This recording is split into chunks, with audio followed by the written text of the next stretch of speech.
people just aren't willing to exploit and subjugate their fellow man. Some people are not willing and will never be willing to behave in a way that only serves to further corrupt and destroy their fellow man. I will never concede to this behavior.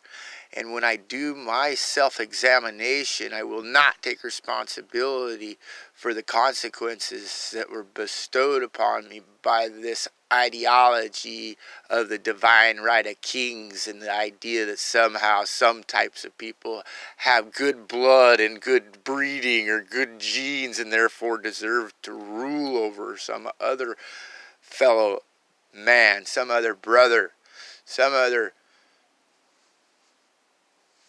stranger.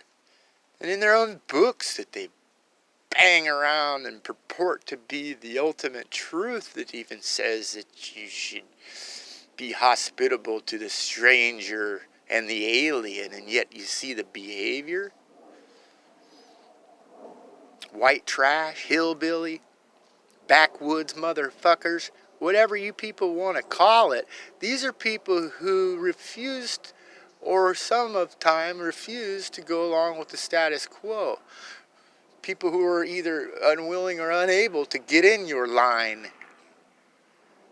And you look at these people, look at them, they fly around in their leisure planes. Leisure plane. Leisure. You see this? They're flying over the homeless and the broken. And their biggest worry is whether or not they have enough gas to put into their leisure mobile up there in the sky there, while they look down on us and spit at us. Yes, the birds agree. I think the birds agree. It's what's destroying this place are these ideologies of justification and exploiting and subjugating your fellow man because he just happened to not be looking while you sneaked his stored labor or whatever property they could steal from each other. These people are pathetic and disgusting creatures. And the fact that they just continue to pour on their mushroom-headed doctor drugs and create their isms and their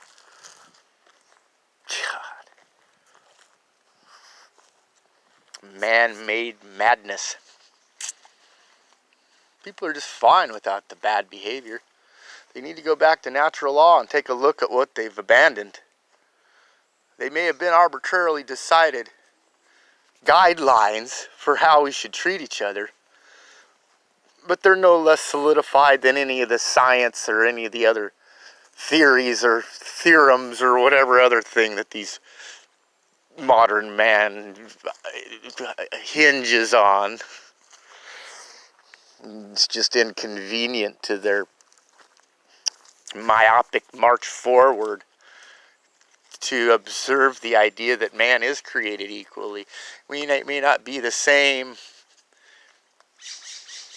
but intrinsically, fundamentally, the fact that I walk, breathe, and live should be enough for my fellow man to have some respect and some decency, for my right to be left alone, for my right to have peace and dignity and space to store my labor, space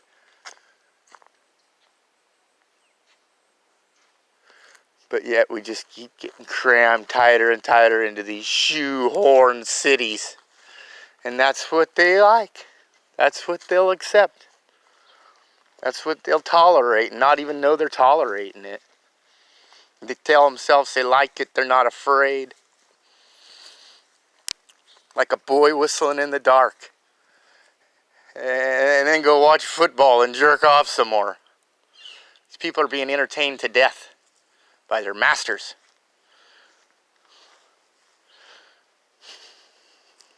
I see it. I see it clear as day. Every day every day I walk and wake and breathe, I see it. Anyway, I'm rambling now. I'm lucky I could put 3 cohesive thoughts together. This man-made madness that I've been immersed in my entire existence. Thank the Jesus for the birds. The man who discovered this land I'm standing on was tormented by the noise of the birds. I read it on the way in here on the sign. It said something about not being able to get any sleep and the hideous sound of the wildlife out here. I find it to be music to my ears. Just goes to show you he was probably some kind of goddamn devil worshiper. Anyway, shouldn't have said that. I don't know who he was. Captain something or other. You know, go figure. Alright. Catch you till next time. Peace.